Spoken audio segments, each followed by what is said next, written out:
Bapak dan Ibu, sebenarnya apa itu karunia marifat? Kalau kita melihat di firman Tuhan di 1 Korintus pasal 12 ayat 8, dikatakan begini, sebab kepada yang seorang roh memberikan karunia untuk berkata-kata dengan hikmat, dan kepada yang lain roh yang sama memberikan karunia berkata-kata dengan pengetahuan. Nah, di sini kalau kita lihat di King James, dikatakan to another the word of the knowledge. Nah, word of the knowledge ini adalah karunia marifat. Di terjemahan LAI yang lama disebut perkataan marifat. Beberapa orang mengira bahwa karunia ini adalah karunia berkata-kata dengan firman Tuhan atau yang lainnya. Sebenarnya itu salah. Karunia ini adalah karunia yang tidak bisa dipelajari. Dan kalau orang yang mendapat karunia marifat ini, dia bisa mengetahui rahasia manusia tersebut. Nah, contoh kalau kita lihat di Alkitab, di Yohanes pasal 1 ayat 48, dikatakan di situ bahwa Tuhan Yesus mengenal, jadi mengenal Nathanael. Jadi sampai Nathanael berkata, bagaimana engkau mengenal aku? Nah, dijawab, sebelum Filipus memanggil engkau, aku telah melihat engkau di bawah pohon ara. Nah, itu contoh Tuhan Yesus di Yohanes pasal 1 ayat 48.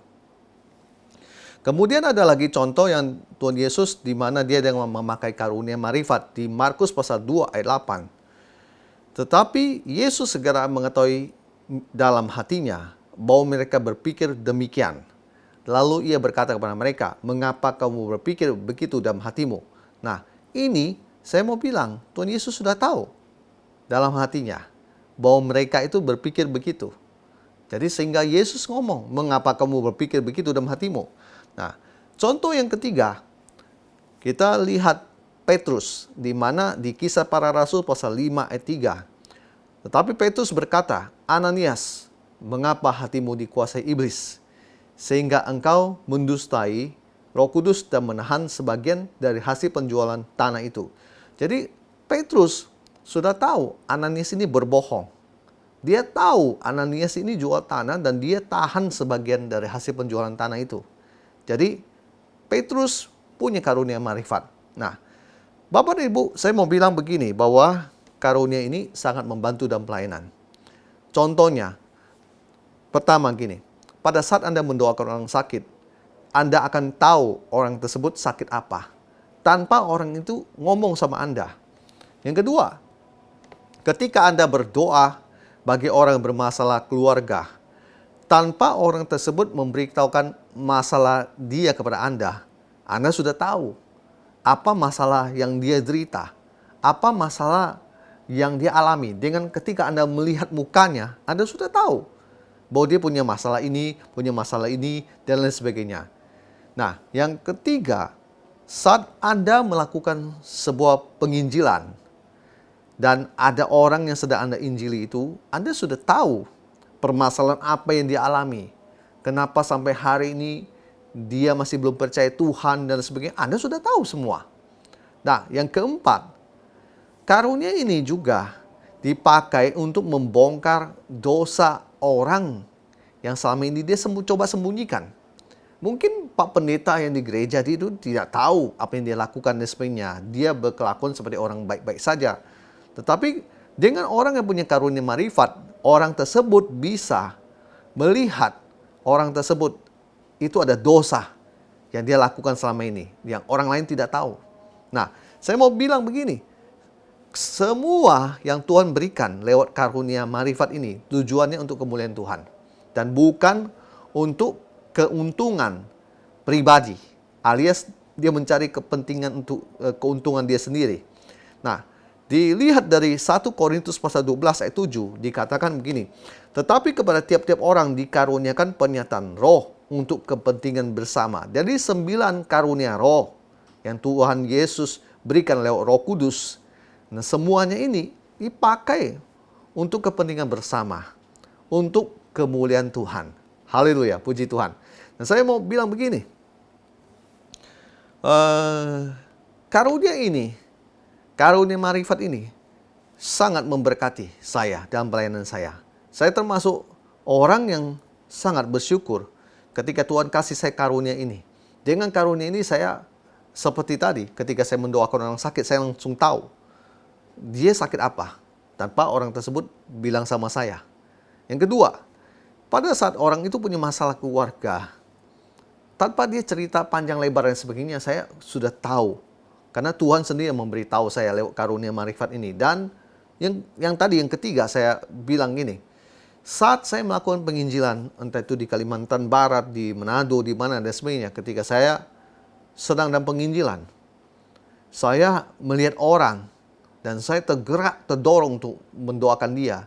Karena saya sudah tahu apa yang orang itu alamin tanpa orang itu kasih tahu saya. Dan saya langsung kasih tahu dia apa yang dia sedang alami. Dan begitu gampang penginjilan itu. Tidak perlu memakai metode sekian sulit dan sebagainya. Hanya untuk bagaimana untuk memenangkan satu jiwa ini. Puji Tuhan. Karunia ini juga dipakai untuk membongkar sebuah dosa yang tujuannya membawa orang itu pada pertobatan. Puji Tuhan. Jadi bukan untuk hal-hal yang negatif, tetapi untuk membawa orang tersebut pada pertobatan. Nah, mungkin Bapak Ibu akan bertanya, bagaimana cara mendapatkan karunia ini? Saya akan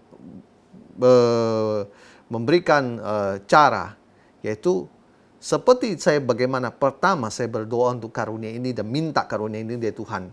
Pertama adalah begini, Bapak dan Ibu Anda harus berdoa dan minta. Matius pasal 7 ayat 7, di mana Tuhan Yesus bilang, kalau kamu minta, kamu akan mendapat. Kamu cari, kamu akan menemukan. Kamu mengetok, pintu akan dibukakan bagimu. Dan percayalah, ketika kamu berdoa, ketika kita berdoa, kita minta, Tuhan akan berikan karunia ini pada kita. Kita nggak perlu takut kita nggak dapat karunia ini. Percaya saja. Itu karunia, 9 karunia roh Tuhan berikan gratis. Kalau Anda hari ini belum punya, ini saatnya Anda harus punya. Anda minta saja sama Tuhan. Dan yang kedua begini, semua itu ada gratis. Semua itu gratis. Kenapa saya bilang gratis? Namanya itu dalam karunia roh, di bahasa Inggrisnya bilang gift. Ya, karunia atau pemberian. Ya, saya percaya itu semua Tuhan berikan secara gratis tanpa harus pakai syarat. Haleluya. Makanya dengan Anda punya mindset pemikiran bahwa itu gratis, karunia itu, maka Anda akan berani dan Anda akan optimis percaya bahwa kamu akan mendapatkannya. Puji Tuhan. Hal yang ketiga begini, karunia ini diberikan buat orang yang terus berhubungan dengan Roh Kudus. Nah, sebagaimana Anda terus berhubungan dengan Dia, Roh Kudus, Ia yang punya kepentingan atas umatnya akan mengaruniakan karunia ini kepada Anda. Terlebih untuk memperlengkapi pelayanan Anda di bumi ini, supaya pelayanan Anda semakin maju. Bapak dan Ibu, kalau orang yang tidak mau berhubungan dengan Roh Kudus, apalagi dia menertawakan dan dia melecehkan Roh Kudus dengan berkata itu sesat. Pak, Bu, saya mau berkata, orang kau bisa meramal melihat tangan, orang bisa melihat muka. Itu semua yang iblis lakukan. Iblis itu kerjanya cuma mengcopy apa yang Tuhan punya. Makanya dia disebut malaikat terang. Jadi kayak seperti menyerupai kebenaran padahal bohong. Apa yang coba iblis lakukan? Apa yang Tuhan lakukan? Iblis coba untuk mengcopy. Nah, kalau di Tuhan ada karunia marifat, bagaimana kalau Anda melihat orang, Tuhan kasih tahu Anda begini dan sebagainya.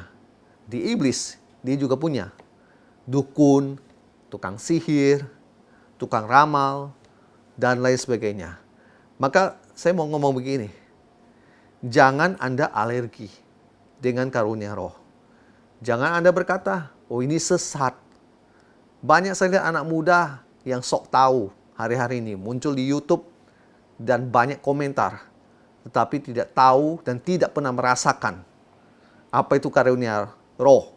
Makanya dia berkomentar sesuka hati dia. Saya mau bilang, anak muda, Anda yang masih hidup dengan cara begitu, bertobat. Jangan sampai apa yang Anda lakukan membawa Anda, membuat Tuhan murka atas kata-kata Anda itu. Hati-hati. Saya mau kasih tahu Anda, hati-hati. Ya, Anda bertanggung jawab atas apa yang Anda omongkan. Jadi tonton oleh orang banyak. Kita harus memiliki hati takut akan Tuhan. Haleluya. Nah, kembali yang tadi, saya mau bilang begini.